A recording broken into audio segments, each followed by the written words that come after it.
کامیاب زندگی بنانا ہر انسان کی خواہش ہوتی ہے، مگر کامیابی صرف دولت، شہرت یا عہدے کا نام نہیں۔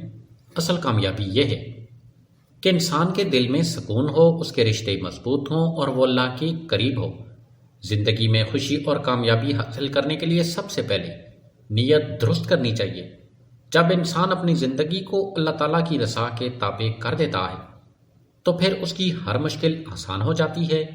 قرآن مجید میں اللہ تعالیٰ فرماتا ہے، یقیناً کامیاب وہ ہوا جس نے اپنے نفس کو پاک کیا۔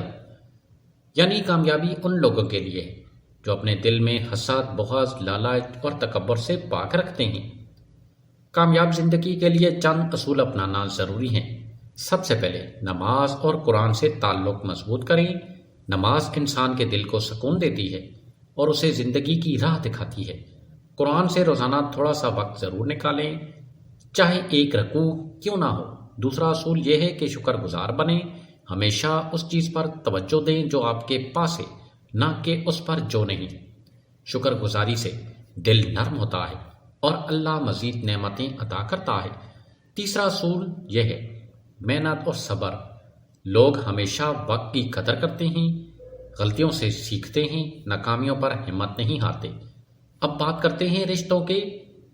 رشتے انسان کی زندگی کا سب سے خوبصورت حصہ ہیں، لیکن کبھی کبھار ان میں فاصلے آ جاتے ہیں۔ اگر رشتوں میں دوریاں بڑھ جائیں تو یاد رکھیں کہ محبت کبھی بھیک مانگنے سے نہیں ملتی، دلوں کو اللہ ہی بدل سکتا ہے۔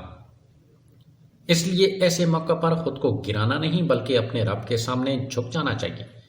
جب آپ محسوس کریں کہ کوئی عزیز آپ سے دور ہو گیا ہے تو اس کے پیچھے بھاگنے کی بجائے ایک سورت پڑھنے کی عادت بنا لیں۔ سورت یاسین یا سورت الرحمن۔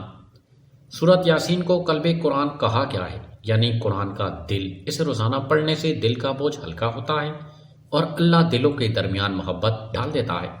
سورت الرحمن میں اللہ کی نعمتوں کا تذکرہ ہے جو انسان کو شکر گزار بناتی ہیں اور دل کی سختی کو ختم کرتی ہیں۔ رشتوں میں بھیک مانگنے سے عزت کم ہوتی ہے، لیکن دعا کرنے سے رب کی نظر کرم بڑھتی ہے۔ جب آپ اپنے تعلقات کو اللہ کے سپرد کر دیتے ہیں تو جو آپ کے مقدر میں ہے وہ لوٹ آتا ہے اور جو نہیں وہ بہتر انجام کے لیے دور ہو جاتا ہے۔ یاد رکھیں، خاموشی، دعا اور صبر تین ایسے ہتھیار ہیں جو کسی بھی ٹوٹے ہوئے دل کو جوڑ سکتے ہیں۔ کامیاب زندگی وہ ہے جس میں دل مطمئن ہو، اللہ سے تعلق مضبوط ہو اور انسان دوسروں کے لیے آسانیاں پیدا کرے۔ جب آپ اللہ کو راضی کر لیتے ہیں تو دنیا خود بخود آپ سے راضی ہو جاتی ہے۔